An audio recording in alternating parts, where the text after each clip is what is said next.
Hello. आज मलाई सानो सानो मन्टेसोरीमा पढ्ने बच्चाहरू हैन, अनि त्यो क्लास 1 क्लास 2 मा पढ्ने सानो सानो बच्चाहरूको बारेमा मलाई केही भन्न मन लाग्यो। म चाहिँ हैन जहिले पनि बच्चालाई पुर्याउन जाँदा अनि पुर्याएर फर्किँदा चाहिँ त्यो सानो सानो स्कुलको भ्यानहरुमा चाहिँ बच्चाहरूलाई लिएर गएको देख्छु हैन।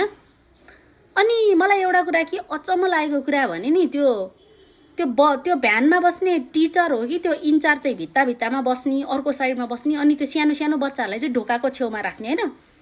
अनि त्यति मात्र नभएर ड्राइभरले ड्राइभिङ पनि एकदम फास्ट गरेको हुन्छ क्या। बच्चाहरूलाई लिएर हिँडेको छ त्यहाँमाथि एकदम फास्ट ड्राइभिङ हैन। अनि अर्को कुरा के भने त्यो गाडीमा बस्ने इन्चार्ज हो कि टिचर को हो चाहिँ मलाई थाहा भएन, के हो चाहिँ मलाई थाहा भएन। उनीहरूले चाहिँ बच्चालाई चाहिँ ढोकाको छेउमा नराखिकन चाहिँ बच्चाहरूलाई चाहिँ भित्ता भित्ता साइडमा राख्ने, अनि ढोकाको छेउमा चाहिँ आफू एकजना बस्ने गर्नुस्। किनकि यो ढोका कहिलेकाहीँ लागेको जस्तो लाग्न सक्छ, तर नलागेको पनि हुन सक्छ है।